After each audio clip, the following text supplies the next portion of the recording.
Si tú quieres un hijo, debes decirte a cada momento, niño, niño, niño, yo quiero un niño.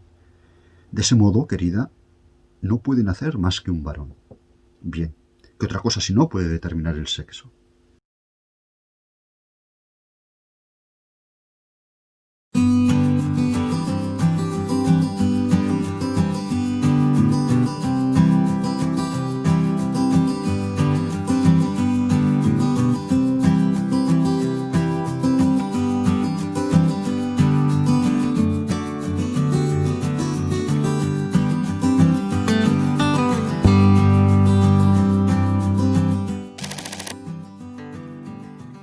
Miguel Delibes nace en Valladolid el 17 de octubre de 1920.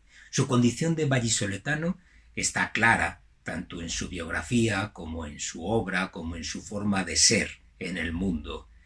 En Valladolid permanece durante toda su vida y no quiere abandonar la ciudad ni siquiera cuando se le ofrece el cargo de director de un periódico naciente que iba a transformar gran parte de la prensa española de la transición hacia la democracia. El País. Él defiende su condición de provinciano y defiende estar con los suyos y entre los suyos. No se iba a encontrar a gusto en una ciudad que le agobiaba como era Madrid. Sin embargo, siendo vallisoletano, no podemos obviar, no podemos olvidar la condición burgalesa de Miguel Delibes. Esa condición de burgalés es esencial para entender tanto su biografía como su ética personal como gran parte de su producción narrativa. Su familia materna tiene ese tronco burgalés. Tanto su abuelo materno, que era abogado, como su madre habían nacido en Burgos. Por lo tanto, él tiene esa raíz fuerte en la ciudad de Burgos.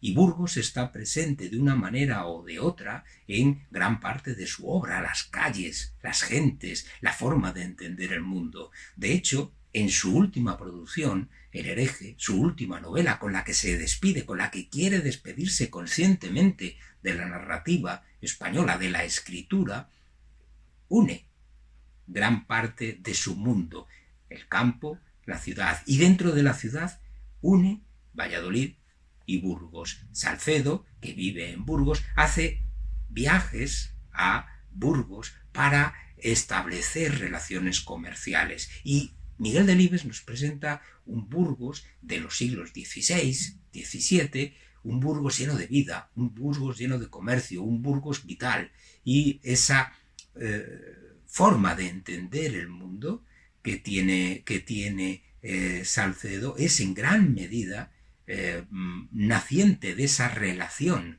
entre las dos ciudades. Pero no es solo eso. Ya no es solo Burgos lo que está presente en buena parte de su obra, sino también la provincia de Burgos. Entre Molledo, Cantabria, y Sedano hay 100 kilómetros. En Molledo veraneaba un joven, Miguel Delibes, y en Sedano veraneaba la que era su novia, la que iba a ser su futura mujer, Ángeles. Esos 100 kilómetros que separan un pueblo de otro son 100 kilómetros en los que Miguel Delibes tiene que apostar por verse o no verse y recurre a lo único que tenía, sus músculos y una bicicleta. Él lo cuenta con mucho cariño, con mucha ternura. Esos viajes para ver a su novia lo van a atar definitivamente a ese pueblo del norte de Burgos, Sedano, que va a ser un referente constante en su vida. La familia calcula que a lo largo del año pasaban en torno a 4 meses en ese pueblo. 4 meses que eran los meses de verano en los que recogían la casa de Valladolid y marchaban a Sedano, y también algunos puentes y vacaciones de Semana Santa. Esa constancia de Sedano no es solo un lugar de veraneo. Hay que tener en cuenta varias cosas. Primero, una buena parte de los libros de Miguel Delibes se escribieron completamente o en alguna fase de la escritura en ese pueblo de Sedano. Y eso va a marcar el ritmo de vida, lo cotidiano, el paisaje, la forma de entender el mundo, está reflejada en esas producciones que se escribieron en Sedano. Pero ya no es solamente eso, Sedano está también en buena parte de sus textos en los que se presenta de una forma más personal. Y ya no solo Sedano, sino toda la provincia de Burgos. Para él, lo burgalés era esencial. ¿Por qué? Porque no olvidemos, si algo es Miguel Delibes, es el reflejo de lo castellano en la literatura del siglo XX. Y Burgos representa precisamente la esencia de lo castellano. Por eso esa vinculación con la ciudad y con la provincia. Miguel Delibes va a aportar algo esencial a la cultura, a la literatura española del siglo XX y hasta nosotros. Y es una revisión de la interpretación de lo castellano que había hecho la supuesta generación del 98. Esa forma de entender lo castellano que habían aportado gente que venía de fuera. Unamuno, Azorín, Machado, habían aportado una visión tópica de lo castellano, una visión simbólica con la que querían modernizar España, transformar España. Sin embargo, Miguel Delibes, en esa segunda mitad del siglo XX en la que él vive, nos aporta una revisión de lo castellano, una visión más directa, más de conocer desde dentro todo ese paisaje, la gente y sobre todo algo esencial, el lenguaje. El lenguaje de Miguel Delibes, que en gran parte es un documento de un lenguaje que, como él decía, estaba en extinción, estaba en desaparición, y él tenía esa urgencia para dejarlo por escrito. Y de ahí que podamos asociar la narrativa de Miguel Delibes precisamente con esa forma nueva, moderna del siglo XX de entender lo castellano, que va a corregir la visión interesada, la visión simbólica que habían lanzado al mundo los autores de la llamada generación del 98. En Miguel Delibes lo castellano ya no es solo una decoración, ya no es solo un símbolo, ya no es solo un paisaje, sino que es una forma de entender el mundo, una forma de estar en el mundo. Y esa visión ética de lo castellano que relaciona a la gente con el mundo, a la gente con el paisaje, es una constancia de la obra de Miguel Delibes, que Miguel Delibes aprende sobre todo en la provincia de Burgos. Y esa forma de comprender que precisamente lo castellano es la manera en la que él quiere relacionarse con la naturaleza. Esa visión ecologista, que hoy llamaríamos ecologista, de Miguel Delibes, y que explica su obra hasta el discurso de ingreso en la Real Academia, que fue tan mal comprendido en su época, hoy lo consideramos como un rasgo de modernidad, un rasgo de apasionante modernidad.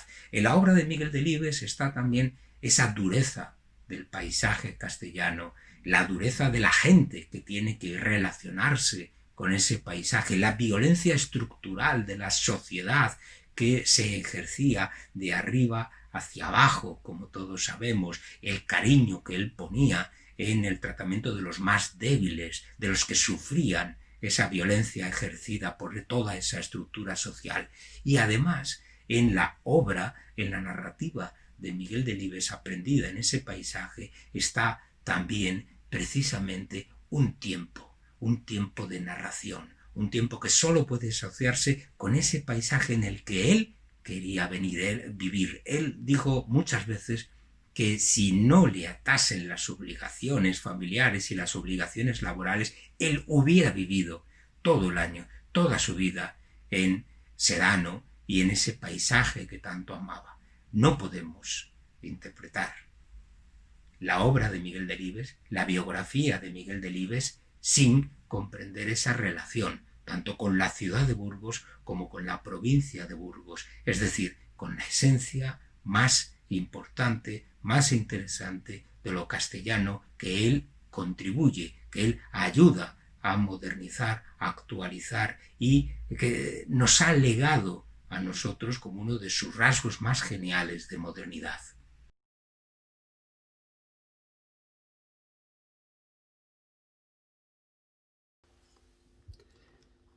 Mi idolatrado hijo sí, de don Miguel Delibes. Cecilio cuidaba de Adela como de un recipiente frágil que contuviera un líquido precioso. Hasta veía menos a Paulina ahora, y sus instintos, de ordinario exigentes y vivos, se manifestaban premiosos y como adormecidos. Era todo él una ansiosa y cómica expectativa.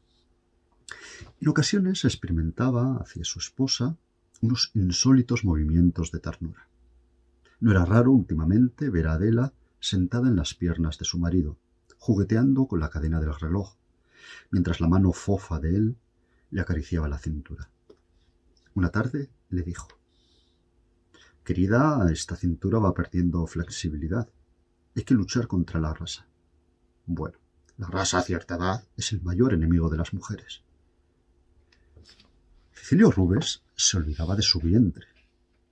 Al hablar de defectos e imperfecciones, Cecilio Rubes se olvidaba de sí mismo. Adela le mortificó oír en labios de su marido sus propios pensamientos. «Ah, es el niño», dijo. «Querida, antes del niño ya lo había advertido. No es el niño. Bueno, todo no es el niño. Cuando el niño nazca harás gimnasia de cintura. Bien, yo también la haré. Haremos los dos juntos gimnasia de cintura, todas las mañanas, con la ventana abierta». ¿Has pensado alguna vez que pueda ser niña, Cecil? Esta suposición ya ponía a Cecilio Rubes fuera de sí. ¿Quién dice que puede ser niña? Y las mismas probabilidades. Mercedes dice que si en el matrimonio domina físicamente la mujer, nacen varoncitos, y niñas si domina físicamente el hombre, todo lo contrario de lo que debiera ser.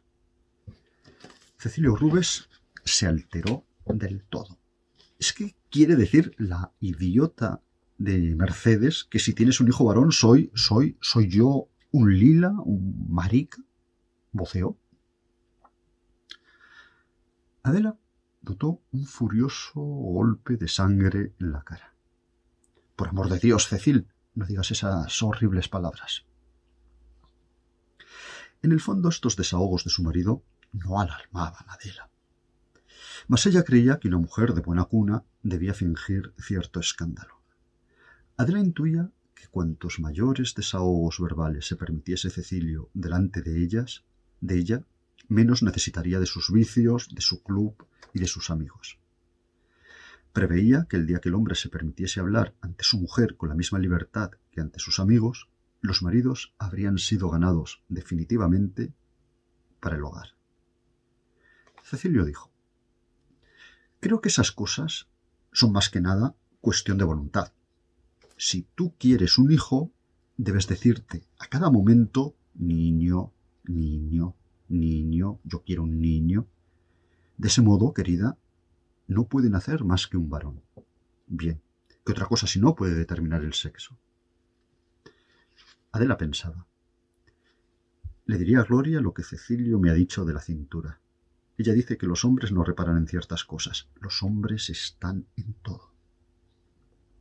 Cecilio Rubes pensaba: «Preguntaré a Tomás si hay algún fundamento en lo que la imbécil de Mercedes dice sobre los sexos». La ostensible aproximación de su marido fomentaba en Adela el deseo de desvelar ciertos misterios. Ello y el convencimiento de que la libertad de expansión de los hombres redundaría en beneficio de las mujeres. Indagó tímidamente: «¿Eso que dijiste antes, Cecil, pueden serlo solo los hombres o también podemos serlo las mujeres?» «¿Qué?», dijo Rubes. «Eso, Cecilio, la palabrota que dijiste antes cuando te dije lo de Mercedes». «Ah, los hombres, claro. ¿Estás tonta?»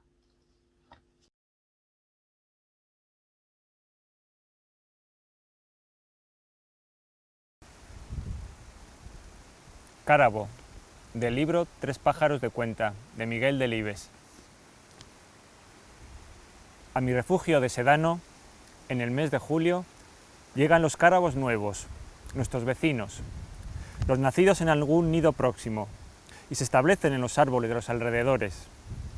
Nunca se presentan más de 3, y alegres y locuaces se pasan las noches en amistosos coloquios, con su tijuic agudo y estridente, que intercambian entre los hermanos desde árboles diversos, nunca demasiado separados entre sí, y a veces desde lo alto de un poste de la luz, observatorio del que son muy querenciosos. En un territorio reducido, en los frutales de las huertas del valle o entre los pinos de la ladera, permanecen más de 2 semanas, tan charlatanes y a veces y tan inmediatos a la casa que perturban nuestro sueño. Mi hijo Adolfo, que cada verano observa pacientemente a los cárabos nuevos y los atrae con su tijuic remedado a la perfección, ha llegado a intimar con ellos de tal modo que los pájaros permanecen inmóviles a 1,5 metros de su linterna y de su persona. Hubo un pollito encantadoramente sociable en el año 78 que a las 11 en punto de la noche llegaba al pino más próximo a la casa a exigir nuestra presencia. Y hasta que no comparecíamos en el jardín, su llamada no cesaba. Mi yerno Pancho y yo salíamos con Adolfo y durante horas coloquiábamos con él, le enfocábamos con la linterna y le retratábamos sin que el animal se espantase de los fogonazos del flash. Su carita de viejecita escéptica llegó a hacérsenos tan familiar como el frágil petirrojo que baja cada tarde a picotear las migas de pan bajo la mesa de piedra donde comemos. Otorgamos nuestra confianza al carabito y él nos correspondió. Y la noche que por una causa o por otra tardábamos en aparecer para la consabida tertulia, él requería nuestra presencia a voz en cuello. Ciertamente se trataba de un cárabo excepcionalmente simpático, bien dotado para la convivencia. Mas al cabo de 20 días, más o menos, ocurrió algo chocante. El cárabo se fue. Oíamos su tijuic insistente desde el castaño de Indias de la carretera, pero no se acercaba a la casa, a pesar de las reiteradas llamadas de Adolfo. Su decisión de abandonarnos parecía inconmovible, definitiva. A la noche siguiente, nuestro amigo reclamaba desde el tilo de Valdemoro, 200 metros más abajo. Y así continuó su huida, alejándose gradualmente cada noche, de 100 a 150 metros, carretera adelante. Las primeras noches le acompañamos, incluso trabamos diálogo con él, pero ya no era el coloquio confianzudo de antaño. Cubierto por el follaje, el cárabo se mostraba desabrido y adusto, y la posibilidad de acercarnos y fotografiarle había desaparecido. Adolfo, valiéndose de la bicicleta, siguió al joven cárabo en su éxodo y cada mañana nos daba el parte. El pájaro había avanzado otros 200 metros, estaba ya en las revueltas, a 3 kilómetros de Sedano. Noche a noche, con tenacidad y constancia, mi hijo visitaba al cárabo en su progresiva huida, charlaba con él estacionándose bajo el árbol que delimitaba cada nueva etapa. De esta forma, a mediados de septiembre, el cárabo llegó a Cobanera, el pueblecito inmediato a 5 kilómetros de Sedano, y allí definitivamente se perdió. Subiría por la carretera de Santander, cogería la de Burgos hacia Tubilla del Agua, cortaría monte a través. ¿A dónde se dirigiría en esta espantada lenta, pero inexorable? Los merodeos de Adolfo por una carretera y otra, sus llamadas estridentes y melosas, no tuvieron el menor éxito, no recibieron respuesta. El joven cárabo había roto sus lazos familiares, no solo con sus padres y hermanos, sino también con nosotros, sus amigos. Meses más tarde, mi hijo Miguel, biólogo en Doñana, vino a visitarnos y nos aclaró el misterio. Los cárabos, como muchas otras aves y no pocos mamíferos, delimitan un terreno, su cuartel, donde viven como dueños y señores. No admiten intrusos, de ahí que al llegar a su pleno desarrollo hayan de abandonar el lugar donde nacieron, su patria chica y cuartel de sus progenitores, para buscar otro titular. Los jóvenes cárabos inician así su peregrinaje, que nadie sabe dónde puede terminar. En ocasiones bastan unos kilómetros, pocos, otras necesitan cientos de ellos para encontrar un territorio libre. A veces, en la soledad de nuestro refugio de Sedano, cuando el grito o la risotada del cárabo quiebran el silencio de la noche, nos preguntamos qué habrá sido de nuestro amigo, aquel pájaro afable, confiado y charlatán, con cara de viejecita escéptica, que sostenía nuestra mirada y soportaba los destellos de los frases con la gracia y la naturalidad de una empingorotada estrella de cine.